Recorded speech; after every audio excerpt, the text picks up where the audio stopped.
welcome to the Flooring Models live show, which is 20 seconds early because I couldn't be bothered to wait. Well, as we were all saying, let's just get on with it. So we did. Hope you're all doing very well and you're all doing very good. If the stream can just give us a quick thumbs up to say everything is fine, that would be a great help, guys, if you could do that. I know Andy can because he's on the other side of the virtual screen. Our virtual COVID screens. Do we still need them? Virtual COVID screen, yeah. All good. Do I need to wipe down my monitor?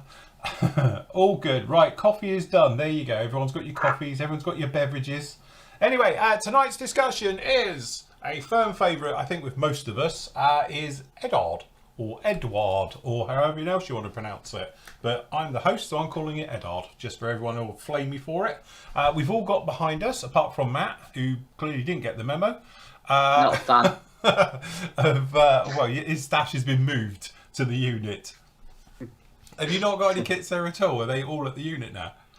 I've got 2, but it's what I'm kind of working on. So the SU 100, and then I've got the car behind me, and that's all that's in here at the minute. So yeah, it's all gone. Pretty much. Anyway, we've got some firm favourites behind us. Obviously, you guys got your favourites as well. So tonight's discussion is literally all about Edard and obviously where they've come from.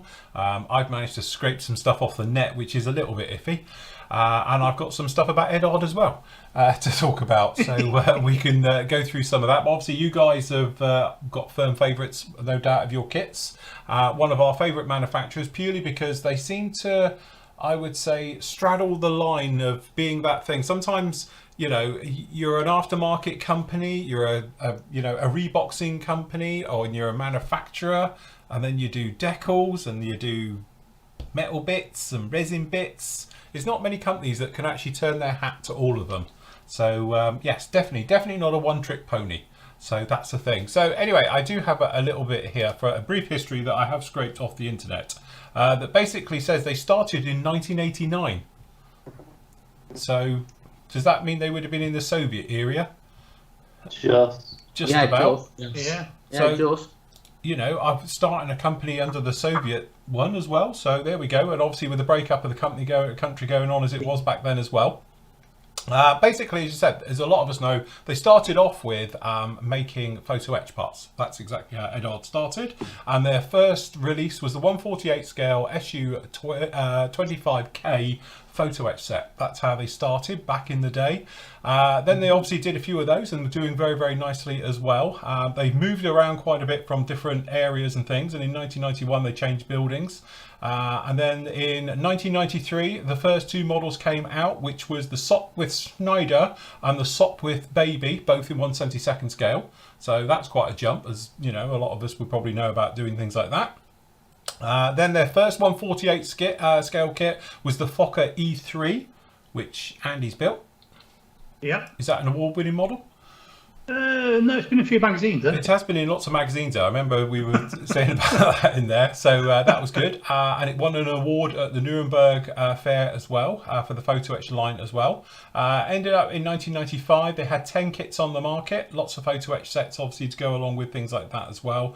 And they had a cooperation going at that point with Classic Airframes. So obviously producing some of theirs. 1996, they moved again. And they moved lots of times. But that's another time they moved.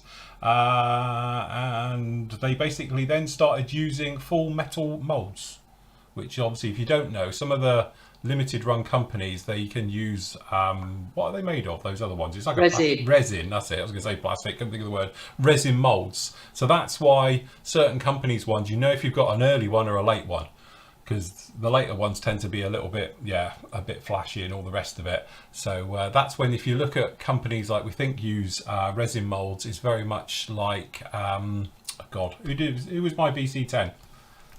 No, Mac 2 Vallum do as well. Mac 2 Vallum, things like that. So they're the ones using resin molds. So it's cheaper to make it because it's obviously carved in resin, but you don't get as many pulls from it because obviously it's not as durable as a full titanium one and things like that. And we all need many pulls, don't we? Absolutely. You can get as many pulls as you can before you get too old and it falls off. Wears out, I'm thinking. Or wears out as well. In 1997, they moved to another building, obviously purchasing new equipment and things like that, and they started producing various bits and pieces like photo etch and that for other companies, including Revel Monogram, Schmear, or Smear, whichever way you want to do it, and other no less important companies. You can tell I'm reading this from there, can't you? And various things all the way through. But it turns out that's about it. They've only written their synopsis bit up there until 1997.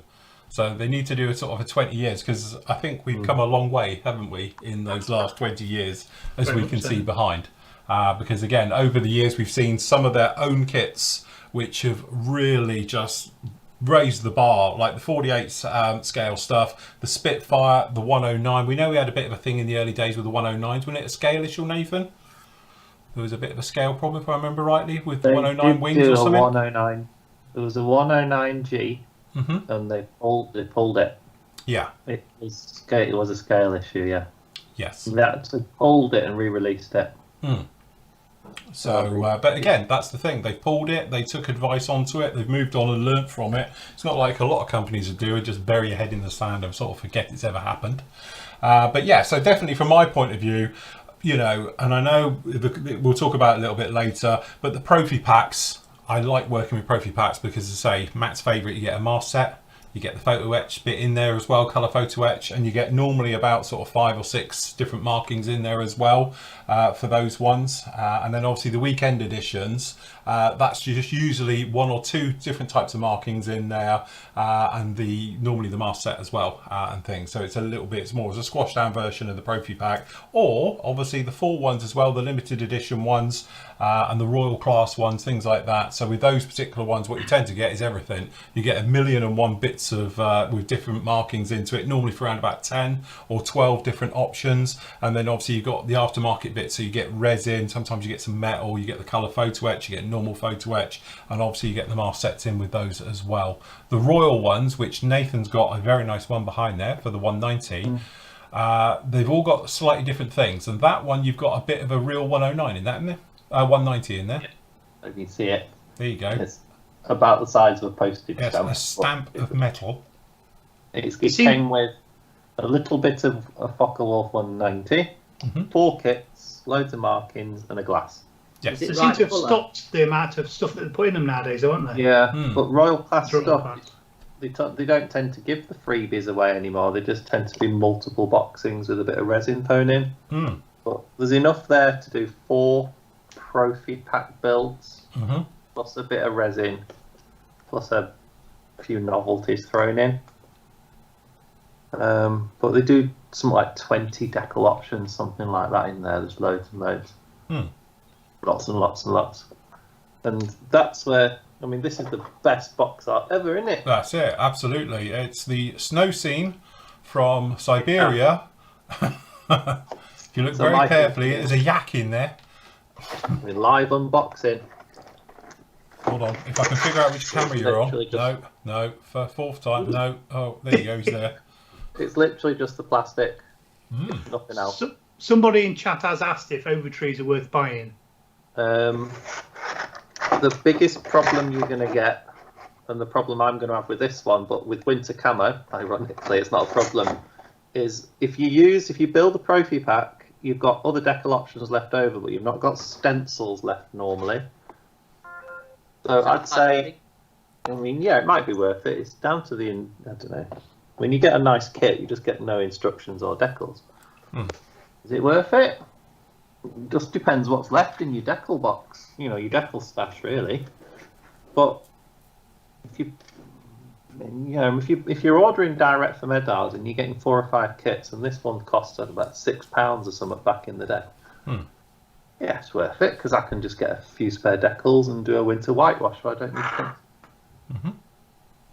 things. Maybe worth it, maybe not. So again, it's one of those ones. Reboxing, obviously with Eddard as well.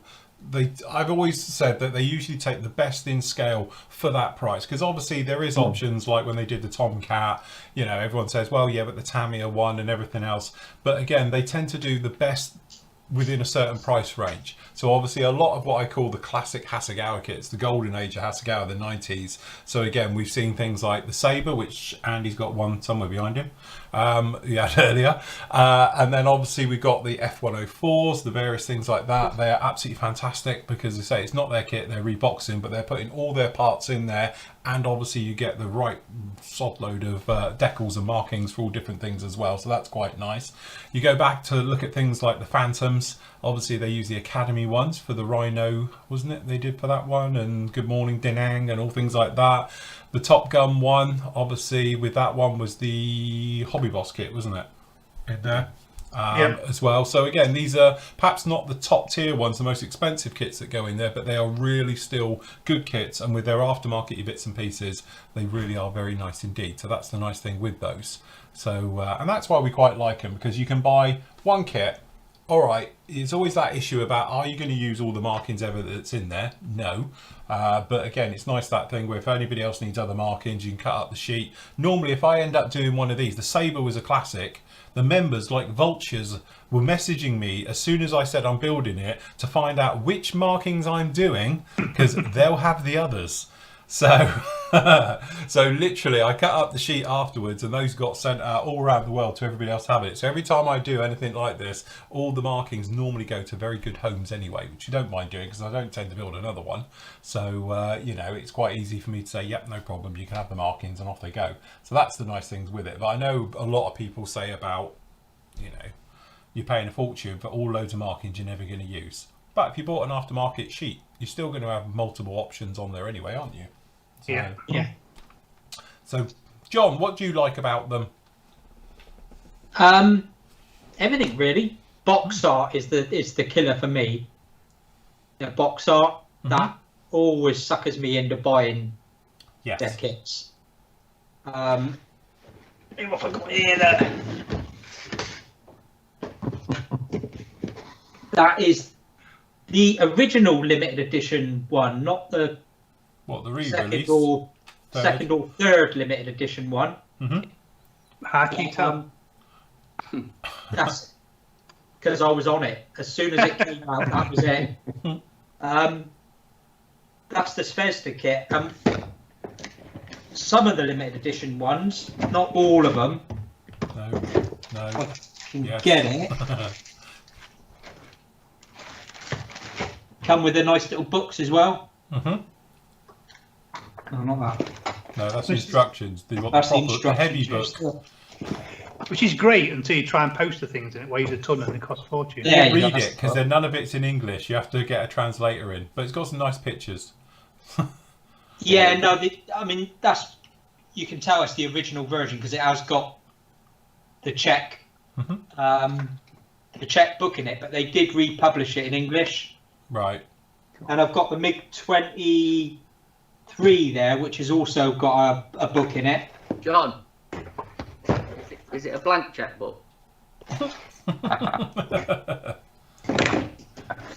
The dubs. But what's this got in it? 1, 2, 3, 4. It's got 14 marking options in it, which, like you say, is a bit excessive. But then if you just get the over trees, Don't you need to get the oak trees for that, do you? Because it's you can get the Revel. And that's a dual combo, so there's two kits in that box. You can get Revel boxing of it, can't you? Just read. You get Revel boxing, there's Svezda boxing, and then there's a MiG-21. I mean, they are the MiG-21s to get. What have I got? 1, 2, 3, 4, 5 boxings of them, I think. But if you want a MiG-21, they're the ones to go for.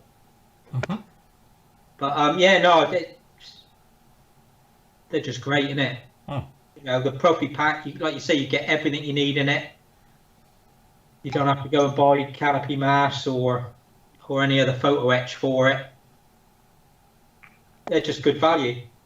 Indeedy, definitely. And Matt, go on then. What do you love about them? What do you hate about them? What I like about them is we sell a lot of them. They're good for Edard are good for business. Yes. That's all I have to say on it. Which comes down to the marketing, the packaging, and what they're doing. To be honest, I think I've only ever built one Edard kit, and I didn't finish that because it was their first edition 190 that was just so complicated. I can't remember if I've ever built one, but I do like them. I think what they do very well. From manufacturing to marketing to, you know, the whole package. It is a very professionally run company, and they know what they're doing. I think they're on the ball. I think they do listen to people as well, like customers, and like Nathan was saying with the 109. You know, if it's got an issue, they pulled it and redid it. So and I think they must have heard about the 190 as well. It was overcomplicated, so they've completely retooled that, so it's a lot less. You know, nothing wrong with that kit. I built it. It's more builder friendly, yeah, but it's fiddly, isn't it? It's not a nice kit. It is fiddly, to be honest. But... mounting that engine and the guns and everything weren't great, was it? Let's be honest. No.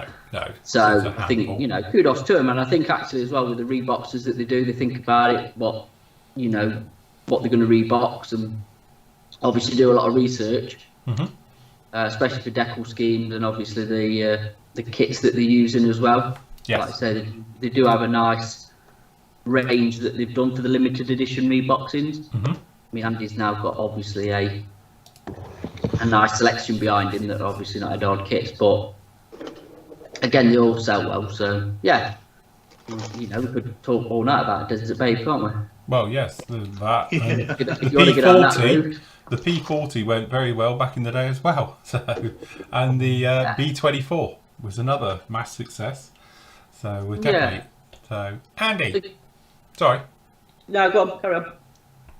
So I can't find him on the button list anyway. There he is. He's there. Again, like other guys have said, it's like the value for money. Some of the limited edition kits seem to be creeping up in price nowadays, which is unfortunate. I think, but that's just like the cost of the original kits that they're doing, as opposed to their core price. But yeah, I mean, I counted it before it came on. I've got 29 Edard kits, and most of them are limited edition ones. Like I said, you just get everything in them.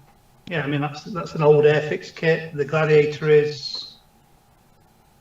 Who's this Gladiator, Matt? Roden, isn't it? The Roden, yeah. It's Roden kit. And the jugs, like someone said, I've got some nice pair of jugs next to my head. Yeah, that's the Academies.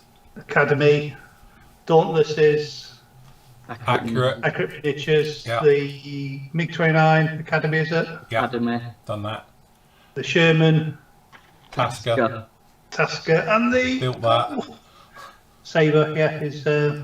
And it's funny because on there, if you see Andy, that just from my point of view, the Lightning we did as a video build, the MiG was a video build, the Sherman was a video build, and so was the Sabre. We've done as video builds as well. So I use them all the time for video builds because I think they're absolutely great. Have you done the Gladiator? No, never did the Gladiator. You haven't done that, isn't it? But yeah, just great value, especially the Profi packs. Like I said, you get everything in the box that you need to build a really nice kit. A bit photo etch, so like the masks, plenty of decal options. Just what you want to build. A nice kit. Can I just say now they're redoing the weekend editions? Yes. I think they're really good value for money now because you get a couple of decal options where before it was about one. Yeah. And I actually think the weekend edition box arts are now better than the Profi packs. They're brilliant. They're really good box arts now. There's more options in them where before it was. That's the old weekend. That's the old box art edition of them. New ones really do look nice. Yeah. To be fair, it's all right. It's going back to what John said. Like it's the box art that catches in. But again, these weekend edition ones, I just think for, as I say, on this particular one, you only get all of them. I think it's just 2 versions, isn't it? So you're not getting stung with an absolute load of decals onto there and stuff like that, as obviously you do with a lot of things. But for the price that you pay for them is peanuts. They really are a bargain. And again, for their kits, their own ones especially, they're very good. So, as John says, he likes the box art, and he's got, what do you say, he got 5 MiG-21s, John. Yeah. So I expect you to have another 5 because they bought out new box arts on them. So just change them out for the box arts. Definitely. Yeah. But again, this is what we were saying. It's, you know, we harped on about the box arts, and I've got the other ones down there, the other Spitfires for it as well. I know Matt's obviously got the posters at work for them on the wall and everything.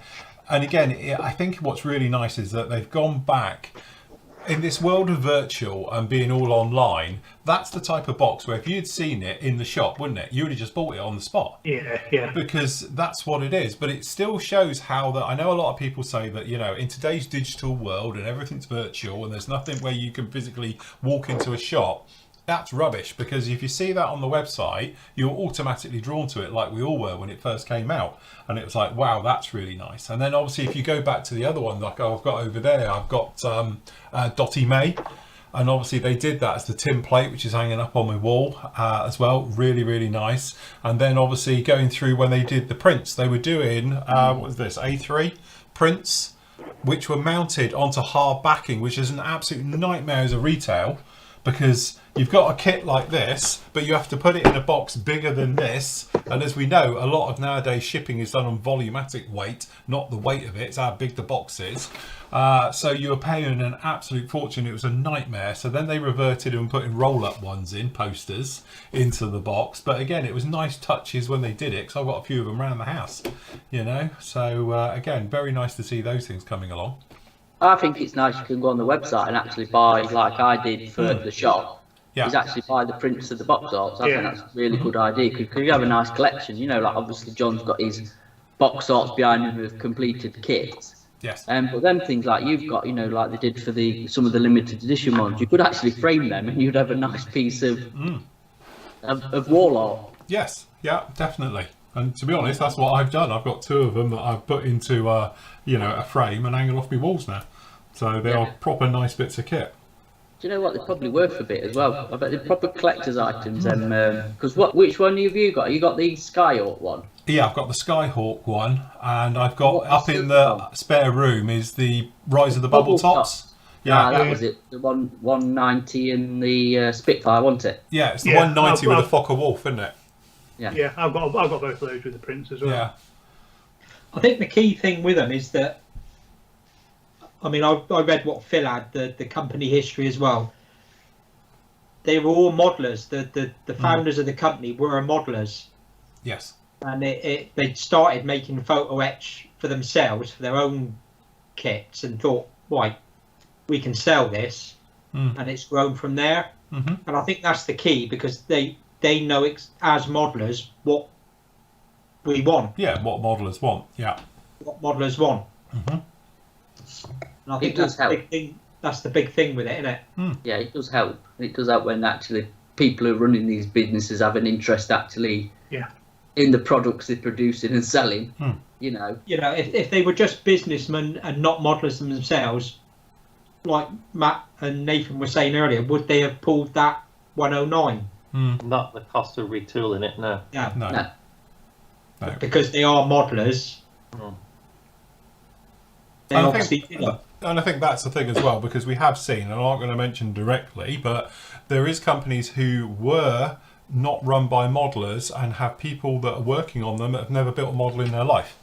And I think it shows, and then obviously there's been changes and various things, and there's modelers now in with these companies that are running them, and all of a sudden the company sort of flips back and comes back. And it's very easy to see, I think, in this hobby, it is such a passionate hobby.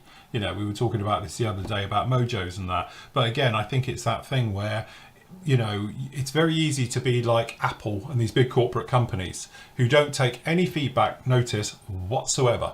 It's almost impossible to get any feedback from them because they just don't care, because they're on that roll and they're pushing out products and moving their way along. But obviously you do get companies, and Edard I think is a classic example of that, which listen to feedback and sort of draw on it and run their business via it. And as you say, how they've evolved really in very much a short 20 years really. They've come from nothing to being this type of company, which, as I say, not being funny, best in class, the 48 scale, that's a lot better than the Tamiya one, out there. The Spitfire, the detail on that Spitfire kit is absolutely beautiful, definitely best in scale.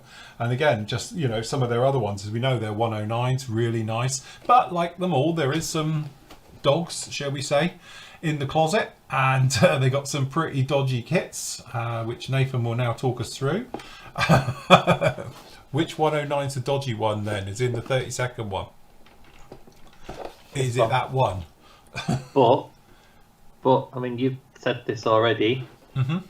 It's still, I mean, if you put the phrase best in scale, Mm-hmm. if Eddard make one of that mark or that aircraft, chances are it's an Eddard kit that's best in scale. Yeah.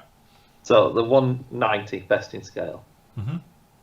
The Spitfire, the 109 best in scale. This one, there's possibly another kit out there that's a bit better, the Dragon one. But I mean, it's buildable. Matt will attest to that. Not Matt, Andy will. You can build it, but that's the one thing where Eddard, perhaps, are not to Tamiya standard. Sometimes the buildability is not quite Tamiya standard. Mm-hmm.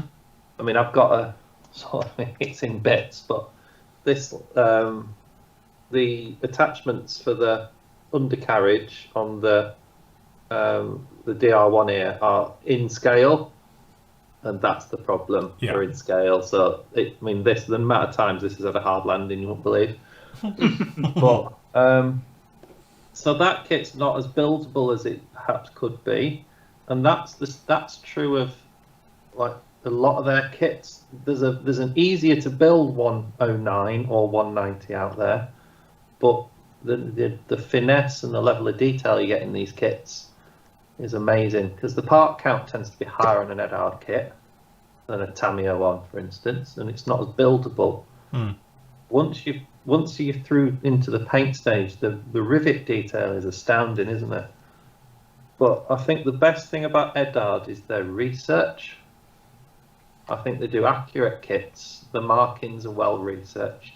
And if you get the kit and then go back to the Eddard info magazine from when it came out, you get a load more information about the kit as well. So sometimes it's worth going back and having a read. Mm-hmm. But we've said it already. Forget this one. They used to do loads. They used to be famous for doing World War One stuff in '48, didn't they? Yeah. So this is.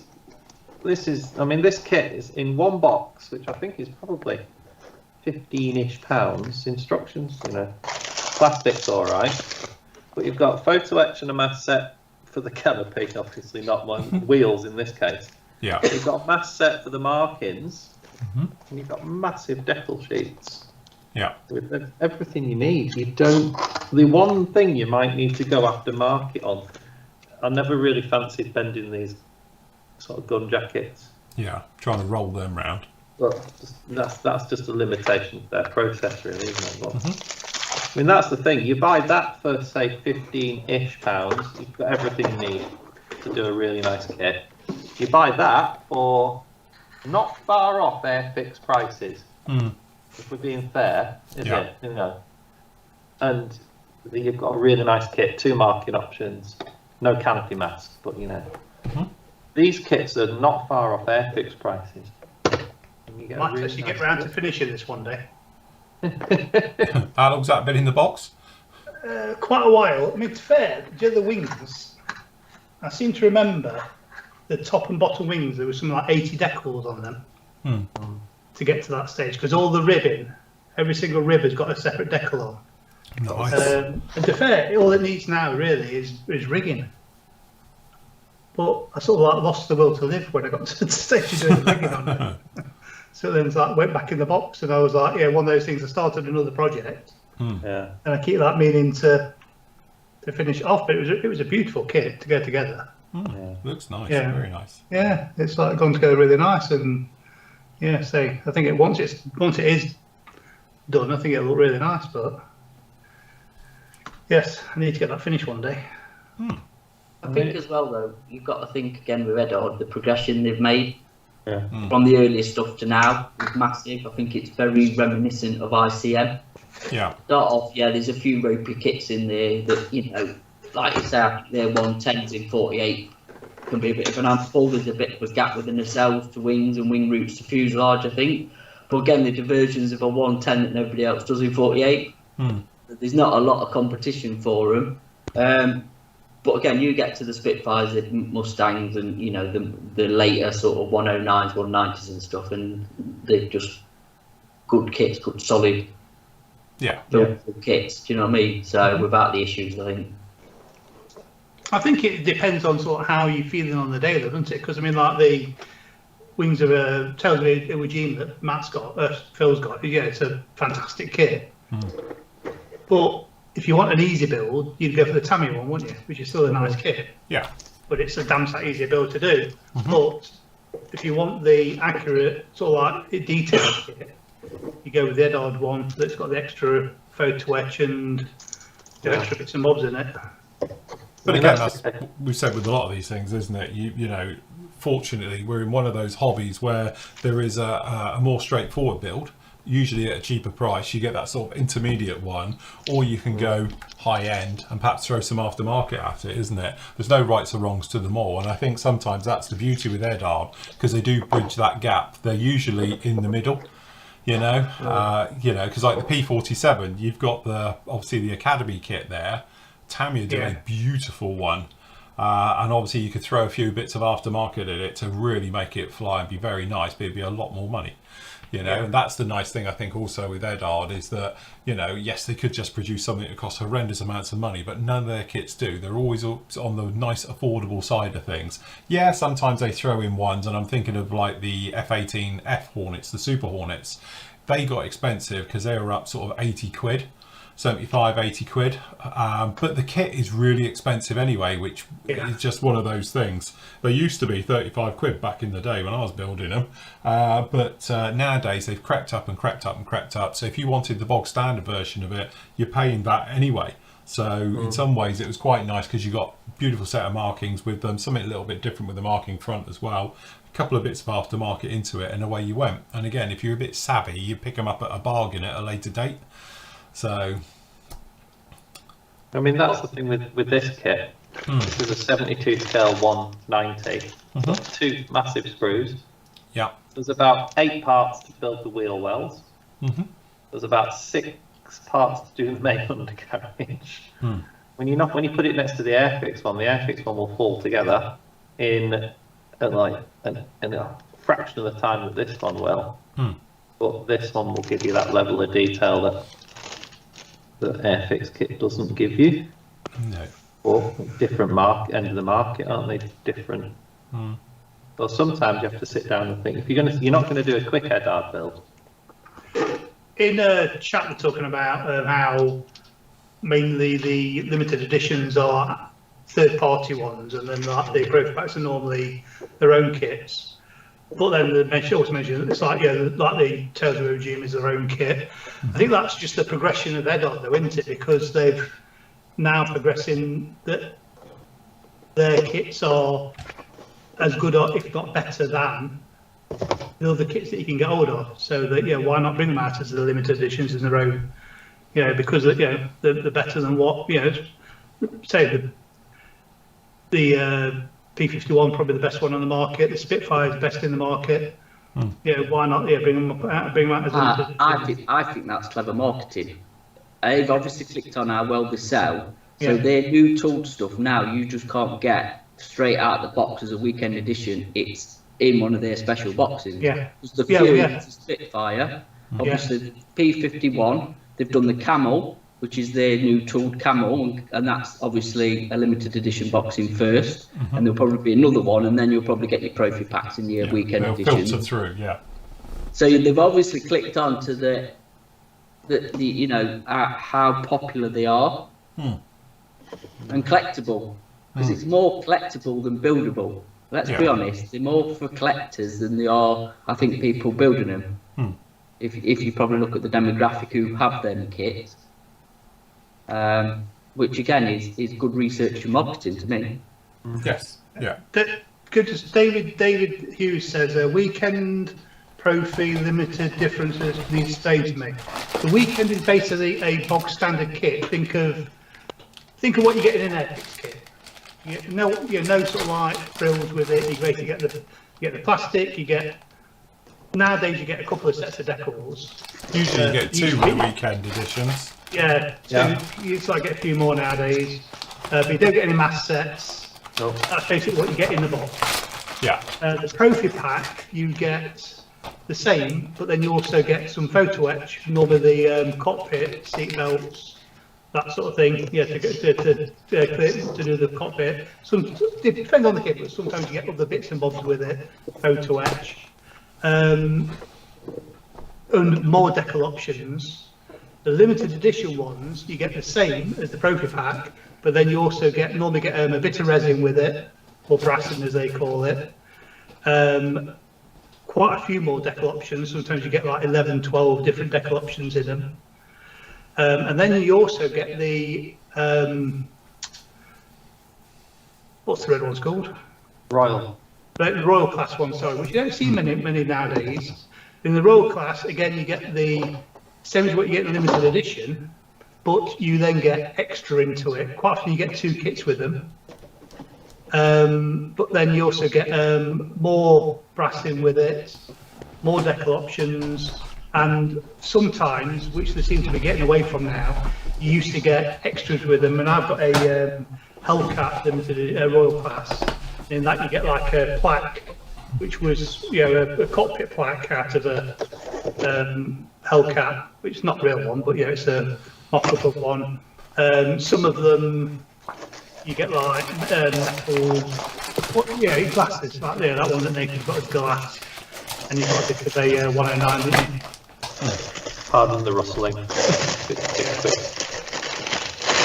So this is definitely for marketing, isn't it? Yeah, that's what you used to get in the Royal Class. So again, they seem to have gone off it quite a bit now. I don't know whether it's because of cost or what, but So one of the things and the reason, trophy packs are great, no problem at all.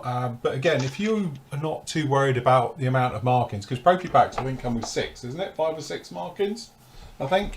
So with the trophy pack, technically what you're going to get is a mask set, which is usually quite handy, especially if you're doing something with lots of glazing. So you go through, and obviously normally you get the colour photo etch set for the cockpit, or some photo etch in there as well. But if you just want the bog standard one, and then that way you can have a look. Obviously this is what you get with the instructions, and on the back of them now, marketing obviously, but they list all the aftermarket bits for it that they do. So what we got down in here, and then so you can then think to yourself, have a look at your kit, you get it home, you think to yourself, well look, it'd be nice if I could show the engine on it. So I've got the aftermarket engine, which lists down in here, which is 64841. And again, it's not just a tiny engine, because you get everything with it. So we've got all the engine mounts, you've got the engine itself, and if people know I've already painted the engine because we did it as a demo, but also we've got all the photo etch that goes with it. You get all the tiny little resin bits in there, and then obviously we've got resin, air scoop, and all the cowlings and all the rest of it. So it's a massive upgrade to that particular one. So if you wanted to do something like that, you can do it. And then for mine, I thought, well look, we'll have a look at one of the new look, because we did a review on it, down in there. You got the steel seat belts as well, and then obviously because it's one of these and they're gangly, through knowing what they're like, I've got the Brazin metal aftermarket. These are the brass legs for it, because they tend to be a bit gangly. So you can do it like that, because obviously if I was to add these to the cost of that kit, it chips it up a little bit more. And obviously if you was to do it to the other versions, they don't come with the engine. I don't think even their limited edition version came with an engine, did it? So, and again, this one's got the look cockpit glass instead of the standard colour one, so that's a little bit of an upgrade for it. So you can get all the bits, and that's why I got all of this in one for a future build, to say, right, well, I've got all the bits that I want to do for this particular kit now, without forking out for the cost of it as a trophy pack or as a limited edition, because I've got the bits I want, not everything else, if that makes sense. So the whole point of me doing this one, it's like a baby version for the one that's upstairs. It can become really expensive if you go the whole hog, can't it? I mean, I priced up a 72nd scale Spitfire one time, and if you chucked everything at that, it'd be over 100 quid. Oh, easily, yeah. Because for this, they do upgrade sets for 2 lots of one, so you get an upgrade set generally for it, you get a flap set for it, seatbelt set, You get the weekend set, so it's obviously, you know, the one that goes, I don't know, quite into that one. But then you get the look set, which we've got anyway, the cockpit for it, because you get a full replacement cockpit. And again, you are looking at a hell of a lot of money to upgrade. But that's the nice thing with these kits. You can go as far as you want to. Or, say, if you're not worried about the engine, kit just on its own. If you're never going to open up the engine, you're not having to pay it. Like some manufacturers will put an engine in there anyway, you know. So that's also a nice touch I like about it. It gives you the options to go along with it, which is obviously quite nice. Right, well, I've got a sort of a talking point here. Now, forget the kit part of it. Forget the kit, what they do. Let's go back to photo etch. Because they've got to be one of the pioneers for photo etch. Mm-hmm. Yeah? Yeah. So, you know, everybody, and probably not so much now because you do get a lot in the box, but probably 10 years ago, perhaps less, you would buy a kit and then see what Edard sets were for it. Yeah. Yeah, I know they jumped on because I think they did a lot of armour kits, which was aimed at the older Tamiya kits at the time. And they got a little niche there because then obviously the detail was, weren't obviously, as we were discussing yesterday, Dragon standard, but you could bring it up with clamps and different bits and bobs that they've done for the armour kits. But again, when did you start like using Edard? As I say, really, I've started using really Edard using from Edard. when I turned professional, if you like. Yeah. That was when I was just using Edard, and you're right. So if I had a commission or something else came through, it would be, the thing is, straight to be honest, to Hannants and see what aftermarket was available for it, you know. So you go in there, and obviously Edard in those days, let's face it, early 90s, you had Edard and Aries was it. So they were your two choices for after. Yeah, you had like True Details and stuff like that as well for seats, but for all over type bits and pieces, that would always be what you're going to go for, to really bring it up to speed, to correct it and all bits and pieces. So yeah, you would literally go through that. And again, kudos to them, and we've mentioned it and we've talked about it from a PM point of view of stocking. Anybody who stocks Edard, I tip my hat to them, because they must have bins and bins and bins full of photo etch, you know. It must be, you know, that scene in Raiders of the Lost Ark at the end where they pan out. That must be Edard's warehouse. With all that stuff in there. You got to think how their etch has evolved over time, because obviously it was never colour photo etch, was it? Yeah. Yeah. You know, it was just a standard etch set which you have to paint yourself and all that sort of stuff, and then it's like colour etch sets. Yeah. And then now, like you say, you've got your look ones. You know, even their resin's very good because it fits. So you've mentioned Aries resin. Well, you know, Aries was notorious for having to sand it to an inch of its life to get it to fit. Yes. So it's pretty much transparent. But you use, like, obviously the Edard brassing stuff on the thing upstairs, didn't you? The Mosquito. Yeah. And it just drops in. It's actually made to fit what it's meant to, with not a lot of fettling, which again was unheard of. I think they've pushed the boat out and the quality, so everybody else has got to keep up. I think they're very good at that as well. Yeah, I mean, definitely. Back in the day, you did have, you'll remember these. Airwaves, yeah, still around. They're still going. They are. Hannah Teffen kicking back out again. I would say if you've got an Edard photo etch set, whether photo etch is a good idea or not, it's another show, isn't it? But if you've got an Airwaves photo etch set and an Edard one, like I said before, the research is better. This will fit. Yeah. Edard, it didn't always fit. What Airwaves? Airwaves sets didn't always fit. But Edard, generally, the problems of photo etch aside, is easy to use compared to other photo etch. Photo etch generally is a pain in the bum, isn't it? But the Edard stuff is better quality than its rival. I mean, look, that's all coloured, and I could never paint that. No. Not in a million years. You just sand off the raised detail, plonk it on, and then you've got a nice looking cockpit. Ben's replying about the sorting out the photo etch, and he says it's a bloody nightmare, Phil. I reorganised our shelves a few months ago. It took me 3 weeks. Yeah, I can imagine. That's why we don't.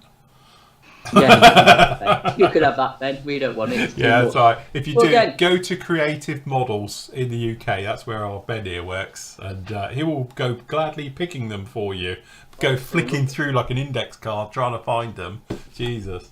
Well, again, Edard must be the first for obviously my favourite thing of a mast set for a canopy. They've got to be one of the first companies to do Yeah. that. Probably either them or Montex, but obviously they do it in proper kabui tape, Yeah. so it stays on. Where Montex is vinyl and it can be a bit iffy, can't it? Let's be honest with it. It's not, you know. But I think they obviously clicked onto that as well. A mast set is just, you know, masking canopies is the worst thing ever. It's awful. Yes. I wouldn't build models of Luftwaffe bombers if it wasn't for a mast set. Can you imagine masking a 1A? The mast sets are a must. I must admit, I'm not a fan of their colour photo etch. You know? I think a lot of the time, especially if it's a colour other than black, it's very hard to get the colour match. And Yeah, greys especially. as you get up, I mean, yeah, it's fine in 70-second scale, but as you move up from the scales, you've got that, it has that sort of pixelated finish on it.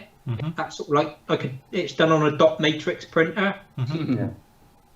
which I'm not a great fan of. I mean, I had the big edge set for the Sabre dog, and I didn't really use any of the colour photo etch in it. The only thing I used was the instrument panel, and then I stripped the instrument panel off, the colour off it, and repainted it myself. I'm not a massive fan. It looks great in 70-second scale and probably 48 scale, but anything bigger than that Can be a bit one-dimensional though. Yeah. That's the other problem. That's the limitation of the material, isn't it? Yeah, of course it is. You know, And that's where, to be honest, the new ones that they're doing now, which are these look sets, they're very much similar now to the Yuma ones. Because again, there's no way I could ever paint that. That's just off the chart. It's tiny, and it's three-dimensional, of course. So it's got all the curves. It looks just like the normal panel, but someone's painted it for you, which is very handy. Because, yeah, there's no way I could ever paint that level of detail. You know, so that's why, again, the look ones, which are there 3D, and now they're doing, what's the other ones, which are like the Quinta ones they're calling, what are those? Oh, space. Space set. So you got the look set, the steel set, the space set. To take your pick with all the different versions they're now doing, isn't it?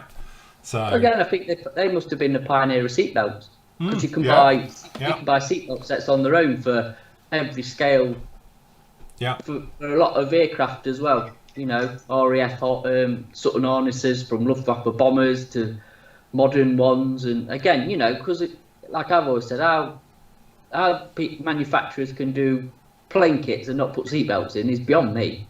It's just criminal. It's seriously criminal. It's like, obviously, it just don't look right, does it, Philip, in your cockpit of your Spitfire? No, it doesn't. Get some in it. all right. They haven't seen this yet, anyway. So Spitfire we're working on at the moment. So nothing to actually attach yet. It's literally all here. But yeah, now I'm working on this one at the moment. But Tim in chat says, how come you say Edard instead and not Edard? Edard. It's Edard. It's Edard. Edward, isn't it? Edward. Don't care. It's Edard. Edard. We've had this at the beginning of the show. We read this. It's Sorry. Edard. Move on. I said at the beginning of the show, before everyone flames it, it's Edard. I don't care. I think he thinks you're saying it with a T at the end, not a D. No, Edard. Edard. There's no W in it, so I'm not calling it Edward. It says all UK people say. I can't even read what it says. Look, we're speaking English, so we'll put our tang onto it however we like. Edard. What does that even say? I don't know. He's supposed to say it. Is it like Eduardo without the O? Yeah, He's Eduardo. supposed to say it. Yeah, Eduardo. So that's why we're sticking with Edard. It's easy. And to be honest, Phil's almost Cornish anyway, and that's a whole different language completely, isn't it? I don't know. You will tell my mother that. She'll flip in her non-existent grave at the moment, but yeah, the Gravesend lad being Cornish, I don't think that'll work. But yes, I think, again, it's everybody puts their own spin on what you're going to call it. I bet they're not bothered. It's like Tamiya and Tamaya. He ain't bothered. So just as long as he's selling kits, call it what you want. Absolutely. Yeah. Call me Gene. I don't care. Yeah, exactly. You buy it. Yeah. Call me Susan. Who cares? But yeah, it's I do think from a modelling company they are very pioneering in stuff that they do. Like I said, there's not many that's got their hands in as many pies as them. Yeah. And do it very well. I think for a small, let's face it, we all still think of Edard as well being a smaller company. When you put them up against the Tamiyas of this world and obviously Revell and Airfix, but they're not. They're a big company. And you think with, you don't see, I'm not being funny, Tamiya doesn't do their own, photo etch and their own, resin bits and everything else like that. All these other companies, Edard is the only one I know that pretty much covers everything. And all right, some of the stuff's dodgy, but... No, but would you say, because you've got to think a lot of the aftermarket manufacturers did come from the old Eastern Europe, didn't they? And especially the Czech Republic, the Czechoslovakia as was, and round that area, that, Aries is, isn't it? Yeah. Obviously Edard is, and there's a few others as well. Because they wanted that level of detail that they weren't getting from anybody else. So, like you say, they just created it themselves. Or I think one thing you could say, sorry, going back a little bit, is that one thing I sort of, and it's my personal opinion, I'm sure everyone will let me know, but the Eastern European engineering, obviously for them, I'm not being funny, every other company we know sends stuff to China to be milled out onto billets and all the rest of it for the tooling, but they do it all their own. All of these companies, as far as we know, do it in-house. Edard do their own, or obviously they outsource locally. They don't send it to China like everybody else does to have all the tooling done or injection molding done. It's all done as far as we, in the old, Eastern Bloc countries. So I think that's, again, kudos to them and their engineering, because they are producing a level of quality as good, if not better, than the Chinese ones are doing, and obviously up against the Japanese ones as well. Yeah, Ben saying has been to their factory, and they've got 3 injection molding machines for all their kits. Yeah. 3. Yeah, but they just change the billets, don't they? Yeah, that's it. Yeah, obviously do 10,000 a run and change it over. Yeah. But that's good business practice. Do you know what I mean? It's obviously the machines do the job, but I think the level of detail, like you were saying, especially on the modern stuff, is well surpassed anything from. They're still talking about pronunciations and things, and David says I'm American. Don't care. And only speak very, very bad English. Not like you British chaps who know better than us. Not if you live down south like John does. But no, it's, I think it's just interesting that, again, it's very easy for people to sort of pigeonhole companies like Edard, or they're a small little company out of like Czech Republic, and again, it's not. They're a big, obviously a well designed, and they've only been going, as you say, really for the last 30 years. And I think they've really got legs in the last 20 years. And in fact, all of this lot's been in the last 10 years, isn't it, really? All this aftermarket stuff coming down the line. Because again, before Brazin, it was always Aries, wasn't it? If you wanted that, you go Aries and do it that way. And I think for Edard to have a brand like Brazin to go directly up against, Aries was quite a brave move. But it worked. Because how many releases do you get coming out a month from Aries these days? They've gone a different route, though, haven't they, Aries? We do get stuff coming through, but it's CMK, isn't it, the other one? Yeah. Because they do a lot. No, actually, Aries. Now, saying that, no, the one I see a lot of is CMK, but they're a bit of going down a different sort of path with their resin. Yeah. But the CMK owned by Special Lobby. Special Lobby, that is, yeah. Special Lobby, innit? Yeah, Quick Boost is Aries, though, isn't it? Sorry, the guys in chat. Quick Boost is a kick-off of Aries. Yeah. Yeah, it is. But, and even on some of the newer Special Lobby stuff, haven't they got ties with Edward now as well? Yeah, Yeah, yeah. yeah, There's some mass sets out that are very Eddard-esque for the Yes. newer special lobby stuff. Obviously, it's under a special lobby, but again, I think that might be the time with the fire, because there's a thing that special lobby helped them out, didn't they? But the Special Obvious 109 is Eddard. Yes. I think that they cooperated at the design and manufacturing of the tooling. Yeah. But again, you see that in car companies, don't you? That makes a lot of sense. They can split the cost of tooling. Yeah. You can each take the same kit in slightly different directions, can't they? Yeah. Definitely. Well, I think that's the two companies trying to sort of.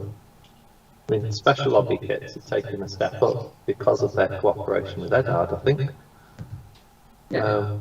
Well, I mean, that's. But you think Eastern Europe, Ukraine, Czech Republic is a real sort of hotbed for great kit companies. Yeah, absolutely. It is. Poland. Yeah. And I'm not being funny, if you have a look, as I did earlier, I was getting that bit of info and I found a couple of old photos of Eddards, and if you look at the conditions they're working in, I assume these are older ones, it looked like a factory just after World War II. Crap everywhere.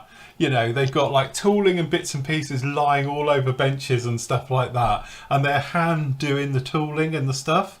And it's like, it just goes to show though, you can have the fanciest CNC milling machines, all laser done and all the rest of it, but if they're still checking them under a microscope by eye and not laser, you know, and stuff like that, it works, you know, absolutely works. And that's the nice thing to it, that, you know, they are that into their company and their products, you know, that they can produce and keep up with the bigger companies, shall we say. We've probably got a bigger budget, let's face it, than probably they've got, you know. Well, again, yeah, because the amount of lines that obviously they produce, you know, it's can't be cheap, can it? Let's be honest. No, absolutely. Ben's saying here that apparently they're now in an old Russian shopping centre. Is their headquarters? Can I just say it's THEIR? Just saying. What's that? There.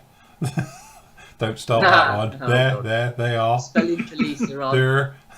You know what? I can sense a Flory trip to the Czech Republic being needed at some You know point. something, yeah? I was thinking the same thing. Yes. Perhaps we'll go over. So We the could other have- thing, just to move it along just a little bit, is obviously the Bunny Club. Who's a member? Hands up. All right, everyone John shout should at be. once. Hang on, I like John. that one. Wait, go back again. Who's Oh, she? stay there a second. Is that No, why you go all back joined to- the Bunny Club? Is it? Where do I Hello. sign? Where Hey, do where I do I- sign? Yeah, suddenly everyone's joined.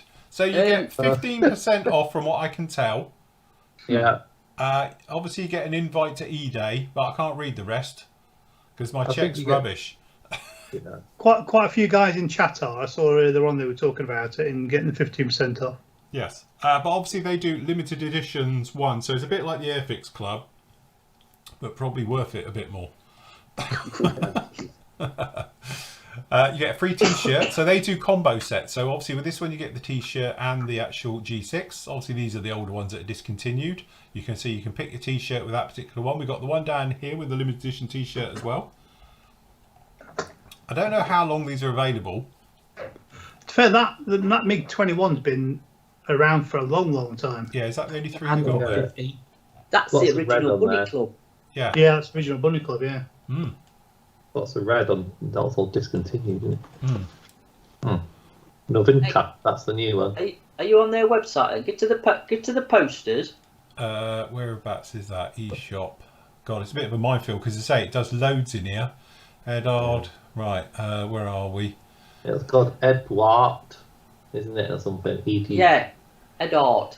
Eddard. Across to your right a bit, Phil. That Right, next right. row down the bottom. Oh, posters. Yeah, good spot. Put your glasses on.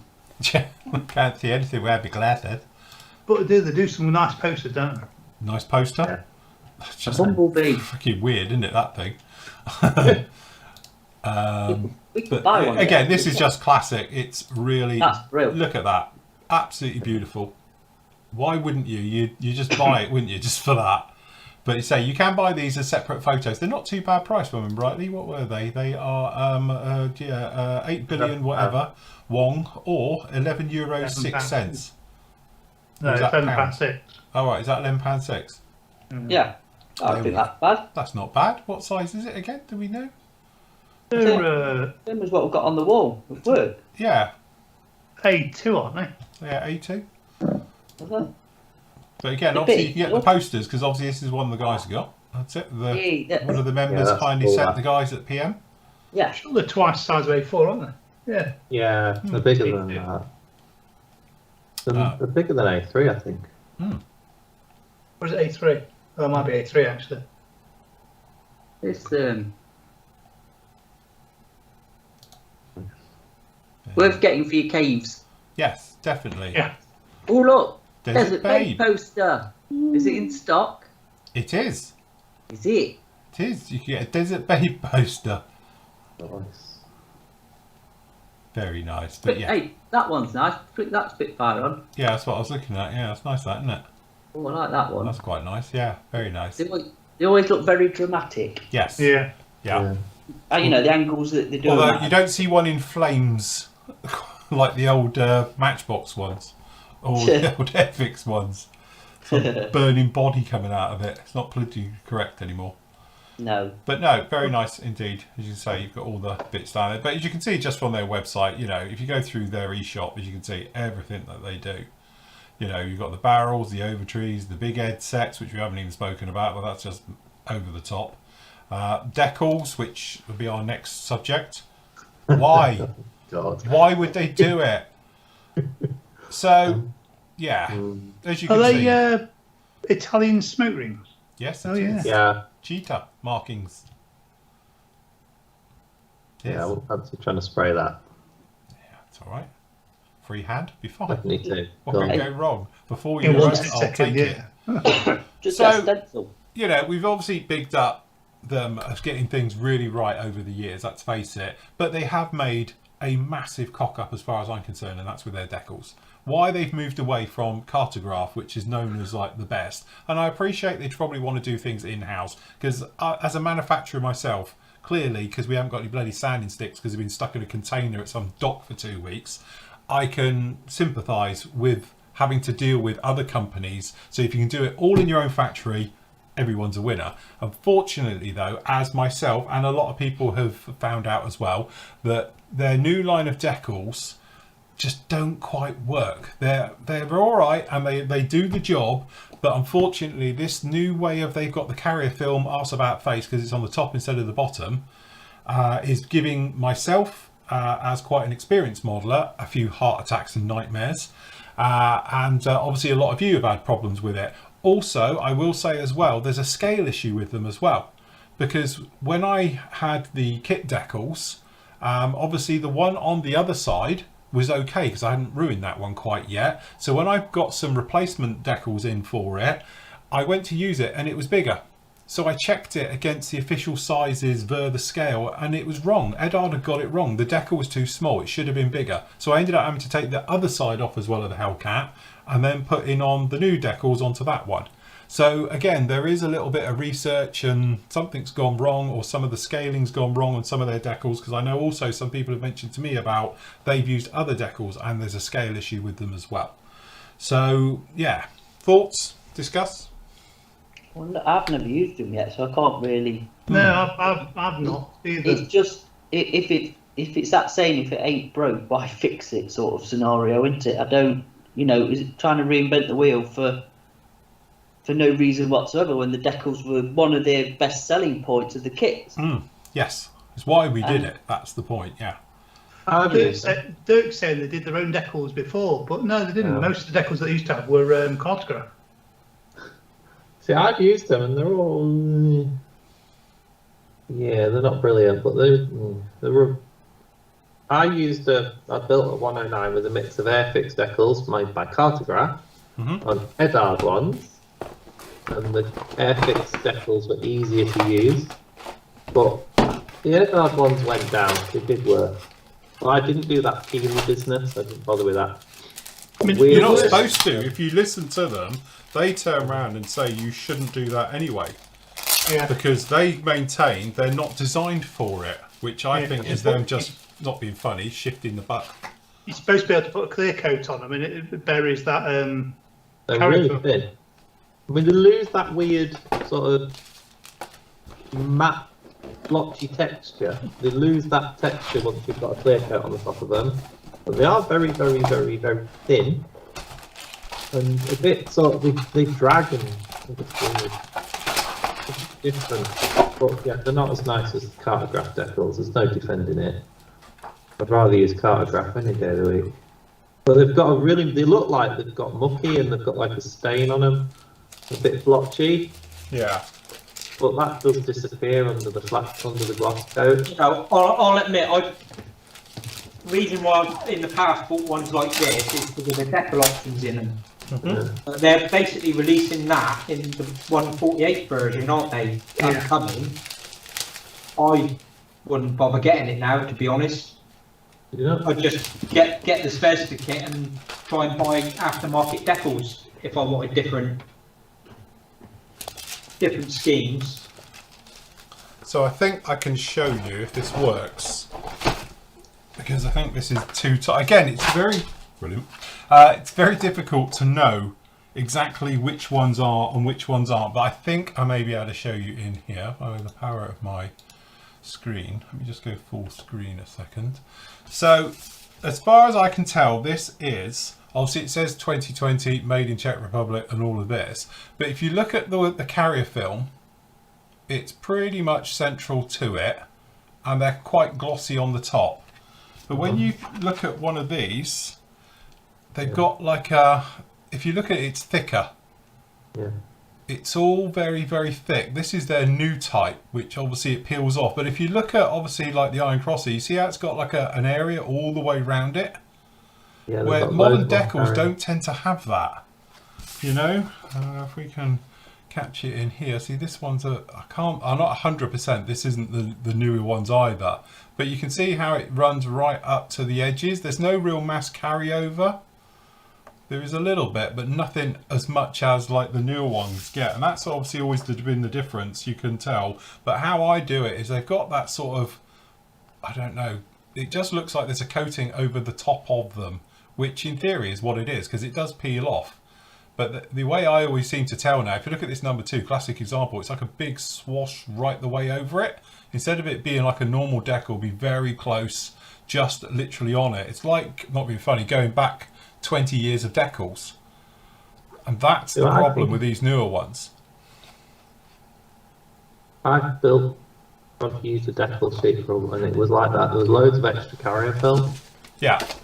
Jan says go by the date on thing, but both of those They're are 2020. But look, here's another example. This is obviously, you know, obviously these are Cartograph, I do believe, because it's printed in Italy. But if you look at these, you see how there's no carrier? Yeah. And if you look up even on the numbers, how close it goes to the edge. Obviously the infill, but look how close it is on these edge ones. And look at the queue, the edges of the queue. It's right up to the edge. And on these ones over here, you can see it's right up to the very edge of it. There's no bit going over the top. But when you look at, obviously, look at the number 5 in here, you see how big it is right the way over it. It's like a big, that's how I know these are the horrible ones versus the newer types of ones. You know, if you catch it in the light, the 12, you see how big an area that is right the way over it? You know, and then again, this is technically sort of more modern way, but you can see how the markings have got nothing massively, I catch it in the light here, there we go. It's got nothing that overhangs it. So like these ones here, I'm not sure. These could actually be, in fact now I'm looking at it, I probably think these are the newer type, even though it's 2020. So, yes, not the... Sorry. Some of the guys are saying in the chat about this peeling business, but the thing is, they're not designed to do that, are they? No, everywhere tells you not to peel it. Even Edards say it shouldn't be peeled. So, it's, yeah, makes it very difficult to know what you're doing with it. It's annoying because it is a step backwards. Everything else that's done is a step forward, but the decals is a step backwards. Which is frustrating because they do really nice schemes. Yes. These ones I've got out of the Jugs Over Germany are absolutely gorgeous. And they're really close. But these are Cartograph ones. Yeah. So that's how I sort of know the difference. But again, from my point of view, if I was to be building a kit tomorrow using them, it would probably be all right because I'm aware of it and I know the limitations of using them now. My issue point was when I was building this kit last year, I think it was, when it all fell apart and went complete Pete Tong on me, it was like I didn't even know what was going on. Why did it suddenly fall apart? It literally destroyed. And what it was, because I was using oils and putting down a filter onto it and all the rest of it, it decided in its infinite wisdom to literally come apart on me. I think that was the biggest mistake. They never told anybody, did they? Yeah, and that was my biggest issue with it. Of, you know, you pay your money's one thing, but you haven't got a clue why it's not doing it, you know? But the worst decals I've ever used of theirs were for the 109 that Nathan's got, the 32nd one. And they were cartograph decals. And they were absolutely terrible. Really, really thickened, glossy. And Nathan ended up sending me his decals over so I could finish my kit off because the decals were horrible. Did they Tamiya in disguise? No, must have been. I tell you, they were horrible. Really, If you're really. with Tamiya decals, once you've got a few weeks of set and soul onto them, they bed down lovely. Yeah. Pure acid. Yeah, that's it. Alien blood onto it, they're fine. Yeah. Ben's just put in chat the May 2021 edition of their magazine, and it's already just been mentioned that there are instructions in that edition on how to use their decals Yeah, but they should have done it. beforehand. Yeah, so they waited a year to tell anyone. May 2020, not 2021. Yeah, it was a bit of a misstep, wasn't it? It's not a step forward. Decals were not progress. That's what's frustrating, I think. Yeah, and Well, again, I mean, like I said, I've said that their stuff is well researched. There's always exceptions to the rule. The company's not perfect, but you find a company that is. yeah. But my You're not point gonna- really is that obviously they've gone to a level now where you expect the kit to be really good. The photo etch. It would be the equivalent of one day finding out that you've got the mask set for it, but it's like Tamiya and you've got to cut it out yourself. So it's like brilliant. So you bought something that, you know, technically it's in the kit, but it's not actually as it's described. So you've got to do a Tamiya job and cut it out yourself to do your mask set. So you find yourself thinking, I'll buy a mask set that's die cut and pre-done because I can't be bothered to try and cut one out myself. That's how I feel, obviously, with Edards with their decals, because it was such a thing. The markings are amazing, and you know, we are like magpies drawn to glossy things and all the rest of it. So you look at the ones on there, and we've often said when I do the reviews, I'm looking through going, I'll do that, oh, that's nice. And you know, I'm literally like that. What I don't want to do is have to then, well, I've paid quite a bit of money for the kit and now I'm going to have to get aftermarket decals for it, which you probably won't get in those ones because they're quite clever. They usually pick all the ones which aren't available anyway. So you end up then back to, well, I want the kit, so I'm going to buy that one. But now I'm thinking I'm still going to need to buy some type of markings for it between 7 and 10 quid, you know. So it's no longer a bargain kit when you're thinking about it. I just think that Edard have tried something, and I think instead of them thinking, do you know what, we need to either fix it or go back to what we were, they sort of drop the ball with it and they're putting their head in the sand pretending it's going to go away, and that's not what we've been talking about Edard, because they've never done it before. But this time it's been a year now and they're still doing them. So get these ones. Oh yeah, that's it. There you go. Get the overscrew runs and you're good to go. But you know, that's my only gripe with them. I hate to sort of finish this on a bit of a downer on them, but we've really bigged them up this entire last hour talking how good they are and how well they've listened to modelers.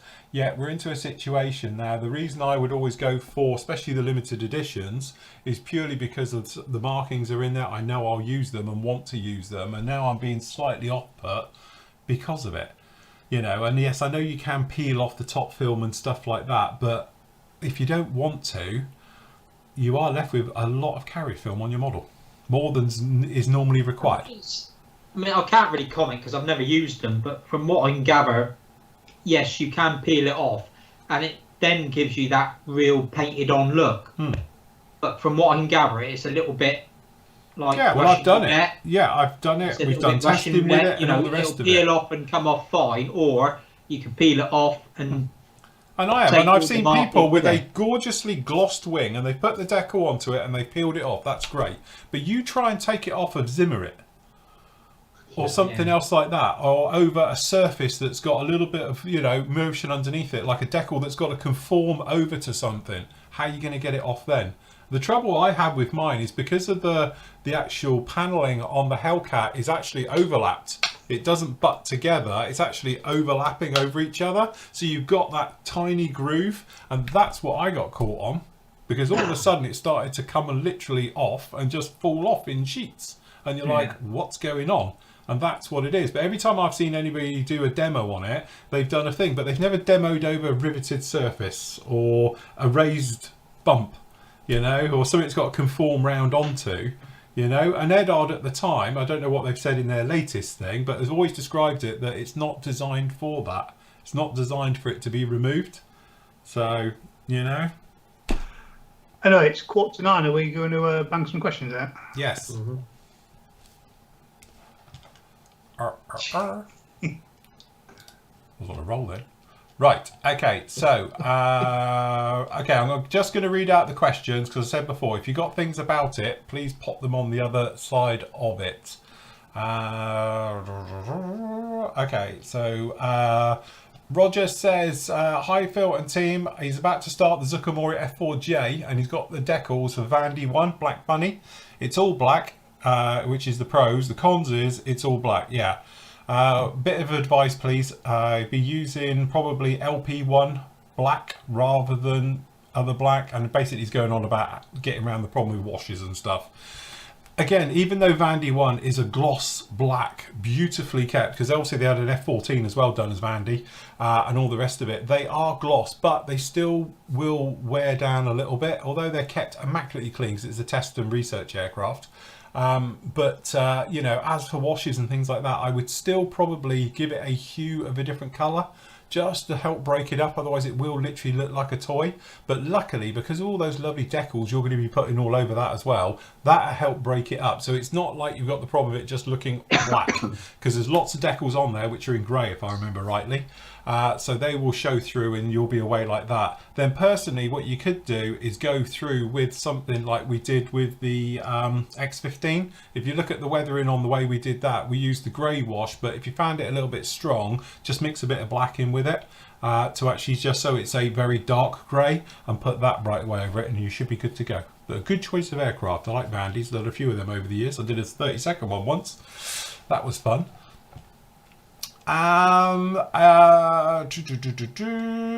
Okay, so Scott is basically saying, interesting talking point on there, and he was saying, do they do too many limited edition releases, roughly one a month, do we think, Edard? No. No. Not if you're flogging them, no. Well, yeah, if you're selling them, it's great. The one thing that was a bit naughty was the Tornado limited edition. Yes. And then then everyone bought it as a collector's item, and then a super limited edition one followed it. Yeah. Yes, an And extra limited even edition. though technically it's still a limited edition, because it's not permanently in their catalogue, I thought they didn't really. They've always done. They did that with the Hind, though, didn't they? It was 5,000 they produced, and they sold that quickly. Did another set. I must admit, me and Matt were talking, I believe it was this morning, and looking at some of the kits that are coming out, and then there's a particular kit coming out, and I said, yeah, they do seem to be pushing it a bit now. Yeah, they've done a few very That's their own similars. kits, isn't it? That's not Yeah. reboxing, it's one of their own, and Yeah. I do think that is milking it a little bit with bringing out another version of a kit. Yeah. That's been out 3 times before in different boxes. Yeah, I do think they need to be a little bit careful with that, if I'm honest, because they can annoy people if they don't watch it. Yeah, I think you can go over the top with a good thing, shall we say? So. Yeah, absolutely. Then he's saying about, are the limited editions still good value, or do you do anything to change their contents to give them even more of a special touch? Decal manufacturing aside. again, it's one of those things. It's a bit like this one. You could like add, because I don't think the full limited edition comes with the engine. So if you wanted to, you can add into these things, because that's the thing. Edard produce pretty much all the optional extras for their kits on top of the range kits as well. So you could literally go as far or as little as you wanted to. So really, it's a bit of personal choice on that. The problem is, it's same as everything though. They're going to a price point, sort of like, they can't add everything in available because otherwise the kit will be out of the price for a lot of people. So they do it to a certain price, give you what they think is the best value, but then allow you to add to it if you want. There's still value for money, especially if you want the different schemes and things. I was going to say, a bit like the 72nd Tornado, which has been going a while now and out and out. It's still a bargain. That's the whole point. Yeah. It's still cheaper to do that than it is just to go out and buy the kit. So definitely from that point of view, go for it. Mark's saying about the differences between the Profi Pack weekend editions and stuff like that. Well, I think we've covered that tonight. We spoke about it a few times. But anyway, any news on Desert Babe release? December, I think, isn't it? Is it December due out? November, December, I think. And then again in March, and then again. Now I've said that will be out next week, but no, I think it's this November, December. Well, it's already its second run, so. Yeah, the second edition of the limited edition. The limited edition, second edition of that. Yeah. Ollie says, hello guys. I've built some Edar kits and he really likes them, especially the Spitfire. As you guys point out, some of their kits have got a lot of decor options. Is the Overtrees a nice option from Edard? Well, it's what we're saying, really. It is, isn't it? It is. The thing you're going to miss is if you build a Profi Pack kit, you haven't got stencils for a second kit. So that's the one downside in buying Overtrees to get more money out of your decal sheet. So if you can get a stencil set, you're all right. Can I just say, I think that's a bonus. Yes. An absolute bonus. You don't get stencils. That's a selling point. 100%. It can be done. Yeah. So obviously you don't get instructions either in there, do you? No, you literally get. This is just the sprues. Yeah, the idea is that you've already bought the. Yeah, you've already got instructions off another kit. Yeah. You've already bought the kit. You've got the extra decals, so you've got the instructions. Can't you just download the instructions off their website? I was going to say. That's what I was going to say. Yeah. Just print your own then, don't you, or PDF it, or whatever you want to do. I don't think the idea is that you buy them as standalone, do you? You buy them as part of, to add to the kit you've already got. Yes. But having said what we've just said about their decals, maybe it's the future. Well, this is true. It could be a good option. Tune it that way. How much is it cheaper, is it? Do we know? They're like really cheap. They're like something like, I reckon, I don't know, I can't remember. But can you only get Overtrees from Edard? I don't think any. I think you have to buy directly from them. And about 2 years ago, they did a free postage special offer. So I went a bit nuts on the Overtrees. Got quite a few of them. Bought a ton of them. I think they're like, I might not be far out if I say it was £6 or a £5 for a 72 scale kit. So what, looking really tenner for 48 fish, 11 quid? Something like that. And it's half price then. Yeah, I mean, for a few quid, you can get a stencil set for a 190, and you've got the decals for the rest of the markings. But if you really don't like Edard decals, there might be some mileage in this. Yeah, that's it. He's doing a Spitfires used by Norway even. Aftermarket decals are the way to go, definitely. So he doesn't need the kit decals, and he's downloaded the instructions from Edard. So yeah, I think it's a good way of doing it, isn't it? Yeah. If you download them, you can print them bigger. Sometimes the instructions are teeny tiny, aren't they? Dirk says, what happened to their 172nd Revolution? A pass. Almost all old models are available, just World War One and the MiG-21s. Because they're reboxing everything, aren't they? They had a little slogan, like they had a little marketing. Again, they're not daft at marketing, are they, Edard? I mean, they got in hot water a bit using semi-naked women, didn't they? Let's stop that. But it was a little marketing thing they did, and it didn't quite have the traction. Yeah, I did look on his link, and he's right that most of the 172nd stuff's had stock. But like I said, the reboxing, because it was the same with 48, wasn't it, for a while? Yeah. We could hold a lot of 48 for a while. Yeah, they've had new box arts and new boxing. Yeah. And again, just have to say, just a quick catch up, their 72nd scale stuff is amazing. Really, really nice. Their MiG-21 is absolutely mental. It's, best in scale by a long way. John's building it next for the Conrad Bullisig, aren't you, John? Is he? I don't know, he's now said live on YouTube. It's a mini 48 one, isn't it? It is. It's a beautiful, beautiful kit. Yeah. Okay, Gavin says, quick question on the compressors. When using the Sparmex compressors regularly, painting session, do you notice the top gets hot or quite warm to touch? He's using the AS186 compressor with a 3 litre tank, which is very similar to the 610. It's similar, it's not the same, don't forget, they are different. Thing is, again, like we would discuss this before, all compressors get pretty toasty after prolonged use because you have got a piston running inside there. So just the, it's metal on metal with a gasket, but it's going to get warm. Bearings get warm, they will get warm anyway. Does it get too hot to touch? I've never had mine do a thermal cutout, and I think that shows. And don't forget, I mean, the 610s aren't oil cooled, are they? So it is literally, it is air cooled. Yeah. Stick your tongue on it, see how hot it gets. Yes. Well, like Phil said, I've got the AS186 and I've got a Sparmax 610, and they're not the same quality. You sure it's not with Matt? Because every other compressor we've all got usually ends up with him somewhere. To be fair, I would swap really the AS186 for the Sparmax really, and you can have that one instead. He's got more compressors up there than anyone else has got. None of them are my own. Yeah, none of them are his own. Perhaps the company should buy one. Hey. Yeah, if he starts flocking compressors, we know.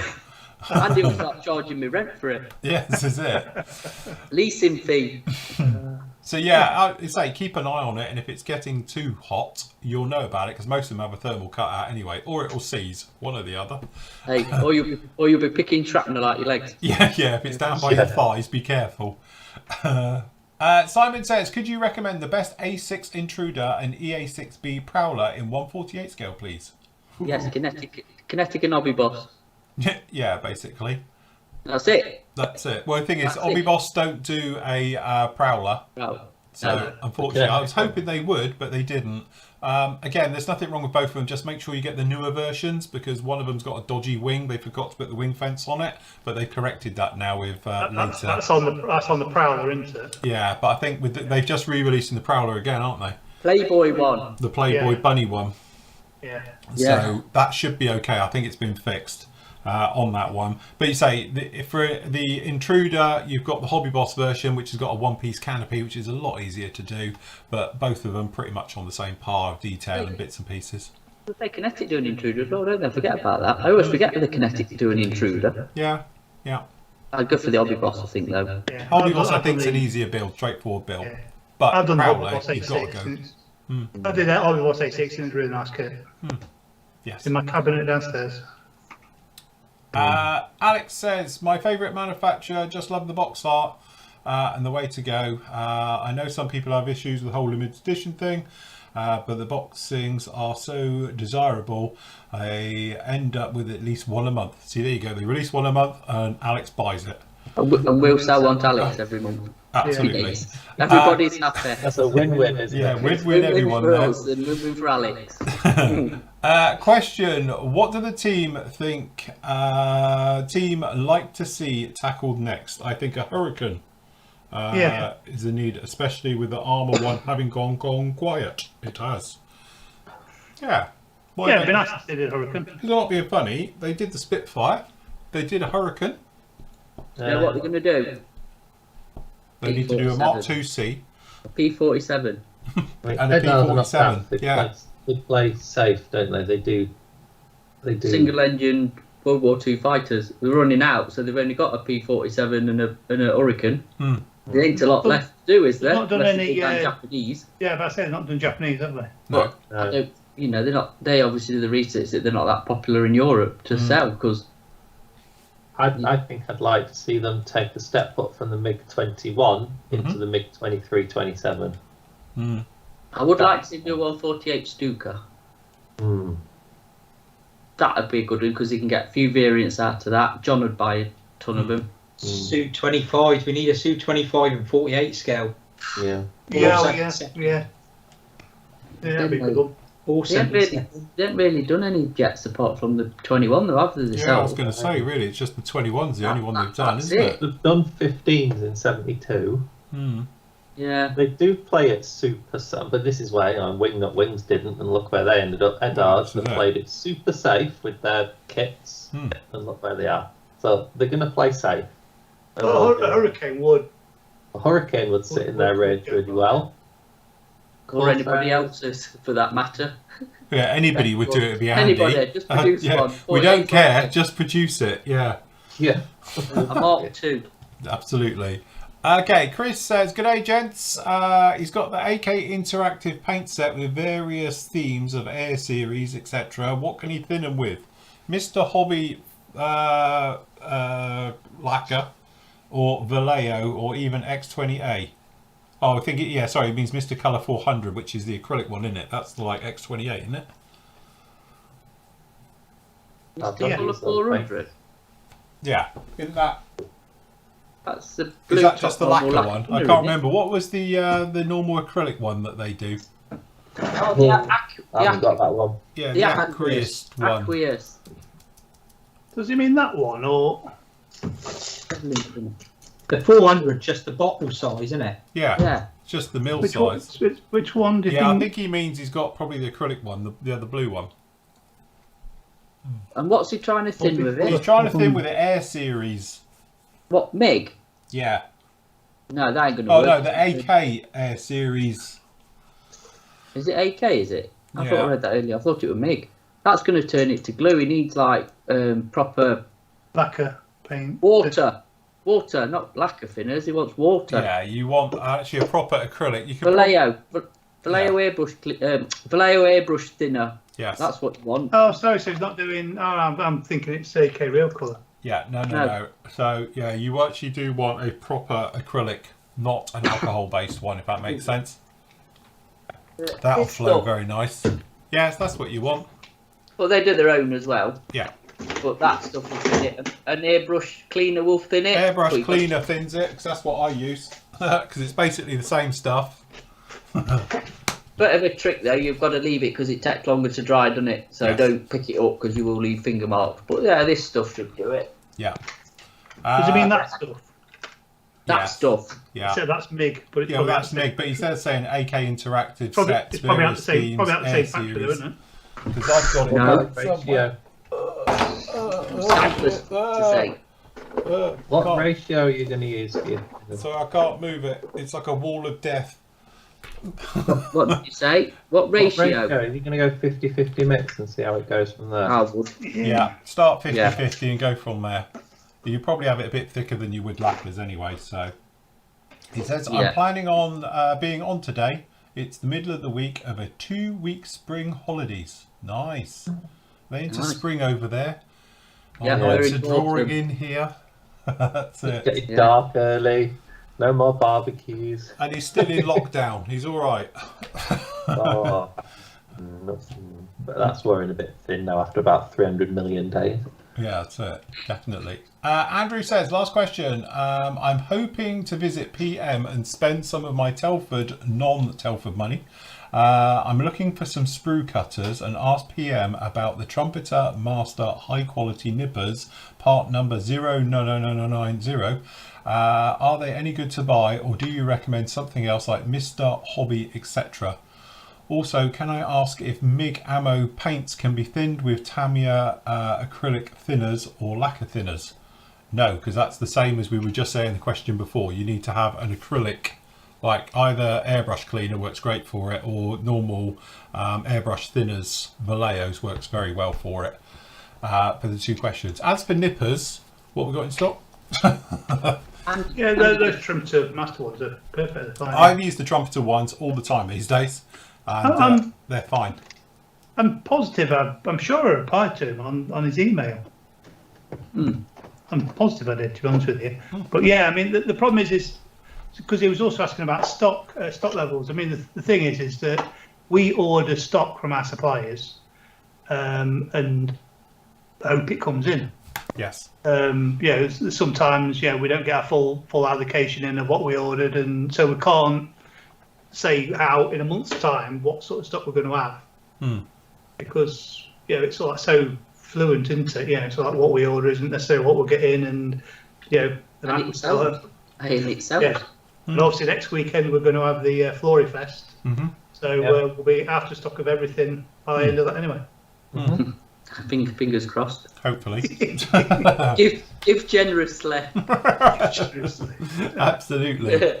But yeah, so it's one of those things. I think the trumpeter ones are really, really nice. We might be getting a new line in of some other ones if we decide to go down that route. Yes. Just saying. Seems I've got them here and I'm never allowed to talk about them. Anyway. No. Right, there we go. That'll do it for us tonight then. Well done, everybody. Good chat, I think, about a very good company, apart from their decals, which quite frankly are crap. Just saying. Say it how it is. But just generally, the rest of it's fine. But you never know. Either I'll learn how to use them properly, or they'll get some decent decals and we'll be good to go. Luckily, most of these are good. They're the old ones. Other people's opinions may vary. Yes.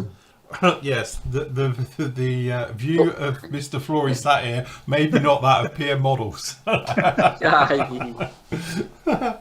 So yes, but generally I have to say I tip my hat to them. I think they're a really good company. Obviously got a very good team that works down there.